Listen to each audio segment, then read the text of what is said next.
बिस्मिल्लाहिर्रहमानिर्रहीम। अस्सलाम वालेकुम सज्जनों ते मित्रों, मैं अरशद यासीन और तुसी देख रहे हो मेरा यूट्यूब फेसबुक चैनल रेडार। अज रेडार ते कुछ होर खबरां भी ने, लेकिन असी अज गल करांगे ARY दे चैनल दी बंदिश, 4000 खानदानां दा मुआशी कतल। इहदी वजह की सी, क्यों करना पिया? क्या वाकई उन्हां ते इल्ज़ाम है सी कि उन्हां दा बंदिश की जा सकती सी, लाइसेंस मनसूख किया जा सकता सी और किया जा सकता सी किस कानून के तहत दी? सज्जनों ते मित्रों, ये भी तुहानूं दस्सां मैं। फिर यह चैनल बंद करन लई हुकूमत ने पैमरा दे चेयरमैन नूं इनाम की दिता? सुनिया उन्होंने extension they the.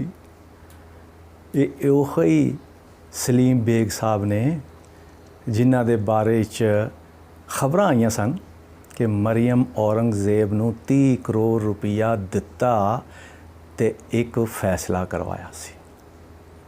LAN then they मामला ये अक्सर जिक्र होंदा रहा, मैं नहीं कहता, ये मैं सुनिया गल्लां दसियां ने जिहड़ियां अखबारात, TV चैनल, सोशल मीडिया दी जीनत बन चुकियां ने।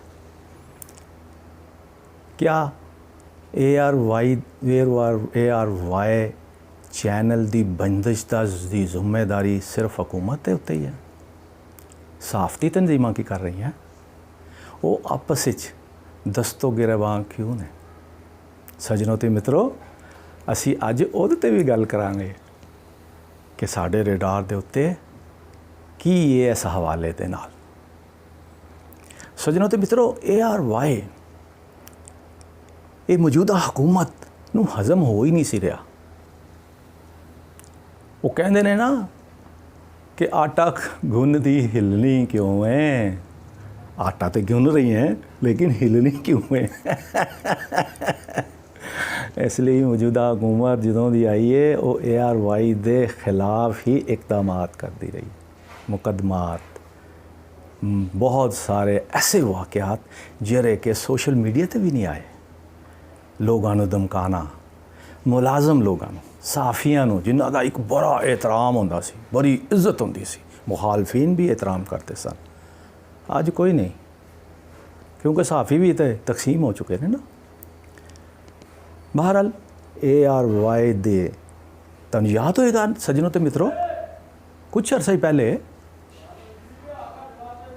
पाकिस्तान मुस्लिम लीग नून दी मन्नी पर मन्नी लीडर नवाज शरीफ दी साहबजादी जिहदे कहण ते सुनन ते लोग बहुत कुछ करन नूं तैयार, ते उन्हां दी पार्टी दे ते दरबारी लोग ने पिछे इंज खलोते हुंदे ने उहदे पिछे कि मैडम साहब हुक्म तो करो, करिए की?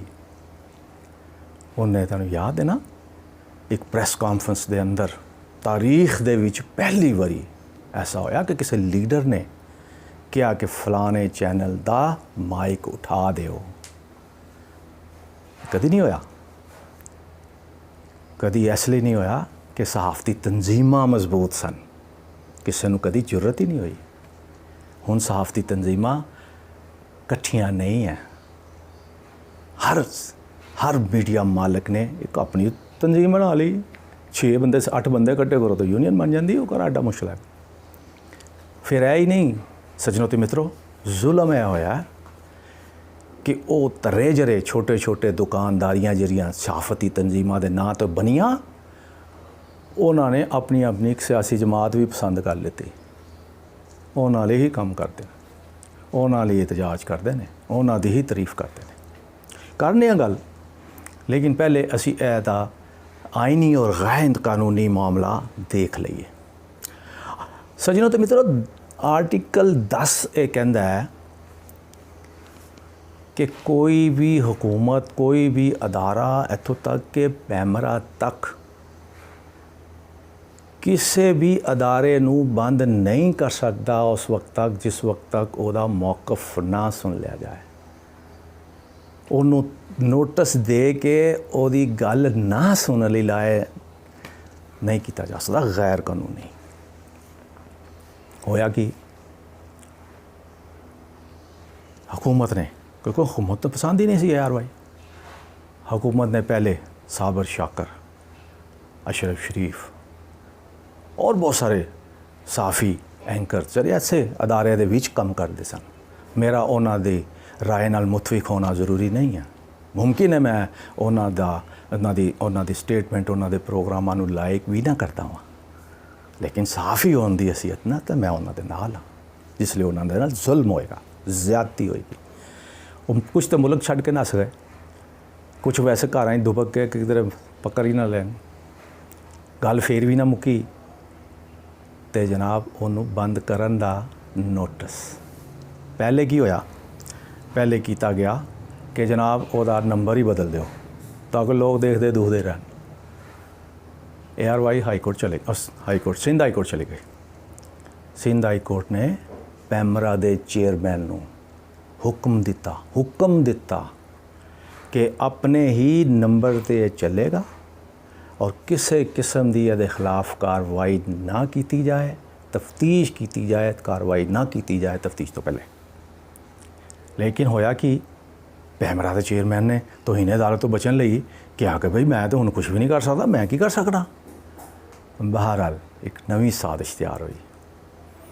ਵਜ਼ਾਰਤ ਦਾਖਲਾ ਨੇ ਏਜੰਸੀਆਂ ਦੀ ਰਿਪੋਰਟ ਦੇ ਉੱਤੇ ARY ਨੂੰ ਖਿਲਾਫੇ ਜ਼ਾਬਤਾ, ਖਿਲਾਫੇ ਕਾਨੂੰਨ ਕਰਾਰ ਦੇ ਦਿੱਤਾ ਤੇ ਪੈਮਰਾ ਨੇ ਉਹਨੂੰ ਬੰਦ ਕਰ ਦਿੱਤਾ। ਕਿੰਨਾ ਆਸਾਨ ਤਰੀਕਾ ਹੈ। लेकिन वजारत दाखिला कर नहीं सकती। गलत किया। एतजाज़ हसन मन्ना पर मन्ना लीडर एक सियासी जमात आ जी 14 जमात ने ओदा लीडर, लेकिन जिसले कानून और आइन की गल होंदी है तो वह कहता है ए मेरा आइनी और कानूनी मेरी राय है, मैं जिस पार्टी के नाल मौजूद हाँ मेरा सियासी बयान नहीं है, मेरी राय कानूनी और आइनी है। वो कहते हैं कि जो कुछ होया अदालत एक सैकंड ਦੇ ਵਿੱਚ अदालत ਫਰਕ कर देगी क्योंकि सारा गैर कानूनी होया, ਇਹਦੇ ਨਾਲ ਕਾਨੂੰਨ ਦਾ ਕੋਈ ਤਾਲੁਕ ਨਹੀਂ।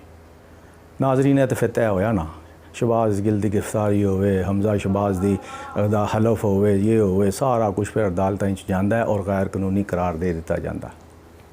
ਸ਼ਬਾਜ਼ ਗਿੱਲ ਦਾ ਵੀ ਤਾਂ ਇੰਝ ਹੋਇਆ ਨਾ, ਟਾਈਮ ਫਿਸ਼ ਜੇਲ੍ਹ ਚਲਾ ਗਿਆ ਤੇ ਜੇਲ੍ਹ ਸਾਰੀ ਉੱਥੇ ਇਸਲਾਮਾਬਾਦ 'ਚ ਹੈ ਹੀ ਕੋਈ ਨਹੀਂ, ਸੂਬਿਆਂ 'ਚ ਤੇ ਸੂਬਿਆਂ ਦੇ 'ਚ ਤਾਂ ਸਾਰੀ ਹੁਕੂਮਤ ਹੀ।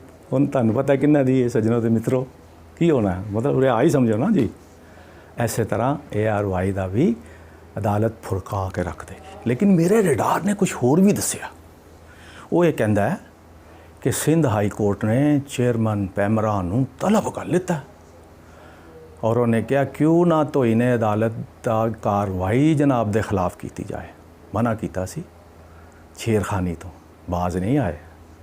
क्यों ना जवाब दो ज़रा, क्यों ना तोहिन अदालत। मतलब हुन हुकूमत मज़ीद फस रही, तोहिन अदालत भी लगेगी तो ये वापस भी फैसला होएगा। नाजरीन ते सज्जनों ते मित्रों, ये जिस तरह मैं पहले कहा कि असी सिर्फ पैमरा ते हुकूमत नूं कसूरवार क्यों ठहरा दिंदे आ, क्या असी कदी अपनी मंजी दे थल्ले डांग भी फेरी है साफियां ने कि इंज हुंदा क्यों साडे नाल। मैनूं याद है सज्जनों ते मित्रों 85 ਦੇ ਵਿੱਚ 85 ਔਰ 90 ਦੇ ਦਰਮਿਆਨ ਮਸ਼ਰਕ ਦੇ ਵਿੱਚ 27 ਬੰਦੇ ਫਾਰਗ ਹੋਏ ਸਨ ਤੇ 6 ਰੁਕਨੀ ਇਲੈਕਸ਼ਨ ਕਮੇਟੀ ਬਣੀ ਜਿਹਦਾ ਮੈਂ ਵੀ ਮੈਂਬਰ ਸਾਂ 6 ਬੰਦਿਆਂ ਦੇ ਵਿੱਚ। ਇੱਟ ਖੜਕਾਤੀ ਪਾਕਿਸਤਾਨ ਦੇ ਸਾਰੇ ਸਹਾਫੀਆਂ ਨੇ ਮਿਲ ਕੇ।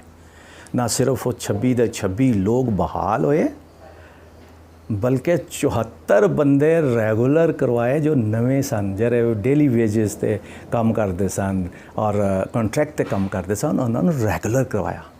ਕਿਉਂ? ਕਿ ਲੋਕ ਇਕੱਠੇ ਸਨ, ਸਾਫੀ ਇਕੱਠੇ ਸਨ। ਕਰਾਚੀ 'ਚ ਕਿਸੇ ਸਾਫੀ ਨਾਲ ਪ੍ਰੋਬਲਮ ਹੁੰਦੀ, ਕੋਈ ਜ਼ੁਲਮ ਹੁੰਦਾ ਸੀ ਤਾਂ ਪੂਰੇ ਲਾਹੌਰ ਦੇ ਲੋਕ ਬਾਹਰ ਨਿਕਲੇ ਹੁੰਦੇ ਸਨ। ਮੈਂ ਟ੍ਰੇਡ ਯੂਨੀਅਨ ਕੀਤੀ ਮੇਰੇ ਇਲਮ ਵਿੱਚ। ਹੋਇਆ ਕਿ हुकूमतां ने महसूस किया, मालकान ने महसूस किया कि मुलाजम साढ़े ने तो गल वर्करां दी करदे ने, साढ़े मसाइल कोई नहीं। फिर वक्त दे नाल नाल ਉਹੀ ਲੋਕ, ਉਹੀ ट्रेड यूनियनां, मालकान जिथे जिथे जिस जिस अदारे दे विच काम करते हैं, ਜਿਹੜੇ ਜਿਹੜੇ लीडर वो मालकान दे दुम छल्ला बन गए। जायज़ नाजायज़ उन्होंने काम करवाने शुरू कर दिते तो मालकान ने उन्होंने सरपरस्ती करनी शुरू कर दी। ਇਸ ਲਈ ਜ਼ਰਾ ਸਰਵੇ ਤੇ ਕਰਕੇ ਦੇਖ ਲਓ 10-12 ਯੂਨੀਅਨਾਂ ਉਹਨਾਂ ਦੇ ਸਾਰੇ ਦੇ ਲੀਡਰ ਅਲਫ ਤੋਂ ਇਹ ਨਹੀਂ ਆਉਂਦਾ ਜਰਨਲਿਜ਼ਮ ਦਾ, ਲੇਕਿਨ ਵੱਡੀਆਂ ਵੱਡੀਆਂ ਸੈਲਰੀਆਂ 'ਚ ਬੈਠੇ ਨੇ, ਵੱਡੇ ਵੱਡੇ ਅਹੁਦੇ ਲੈ ਕੇ ਬੈਠੇ ਨੇ, ਜਿਹੜੇ ਕੰਮ ਕਰਨ ਵਾਲੇ ਨੇ, ਜਿਹੜੇ ਮਿਹਨਤੀ ਨੇ, ਉਹ ਖੱਜੇ ਖਰਾਬ ਹੋ ਰਹੇ ਨੇ। ਕਿਸੇ ਨੂੰ ਨੌਕਰੀ ਨਹੀਂ ਮਿਲ ਰਹੀ, ਜੇ ਮਿਲੀ ਹੈ ਤਾਂ ਤਨਖਾਹ ਨਹੀਂ ਮਿਲ ਰਹੀ, ਤੇ ਤਨਖਾਹ ਮਿਲਦੀ ਤਾਂ ਕਟੌਤੀ ਹੋ ਰਹੀ। ਇਹ ਸਾਰੇ ਮਾਮਲਾ ਕਿਉਂ? ਇਸ ਲਈ ਕਿ 10 ਤਾਂ ਯੂਨੀਅਨਾਂ ਬਣ ਗਈਆਂ, ਹਰ ਮਾਲਕ ਨੇ ਆਪਣੀ ਯੂਨੀਅਨ ਬਣਾ ਲਿੱਤੀ। ਪਾਕਿਸਤਾਨ ਫੈਡਰਲ ਯੂਨੀਅਨ ਫਲਾਂ ਗਰੁੱਪ, ਪਾਕਿਸਤਾਨ ਫੈਡਰਲ ਯੂਨੀਅਨ ਫਲਾਂ ਗਰੁੱਪ। ਇਹਦੇ ਜ਼ਿੰਮੇਦਾਰ ਅਸੀਂ ਵੀ ਹਾਂ। ਕਿਆ ਅਸੀਂ ਇਕੱਠੇ ਨਹੀਂ ਹੋ ਸਕਦੇ?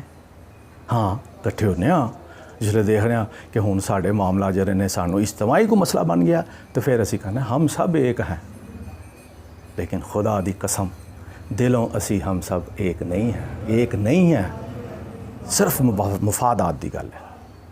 ਕੋਈ ਪੀਪਲਸ ਪਾਰਟੀ ਦੇ ਕੋਲ ਪੈਸੇ ਲੈ ਰਿਹਾ, ਕੋਈ ਨੂਨ ਲੀਗ ਕੋ ਲੈ ਰਿਹਾ, ਕੋਈ ਕਿਸੇ ਕੋ ਲੈ ਰਿਹਾ, ਕੋਈ ਕਿਸੇ ਕੋ ਲੈ ਰਿਹਾ। ਸਾਰੀਆਂ ਸਿਆਸੀ ਜਮਾਤਾਂ ਦੇ ਆਪਣੇ ਆਪਣੀਆਂ ਗਰੁੱਪ ਬਣ ਗਏ।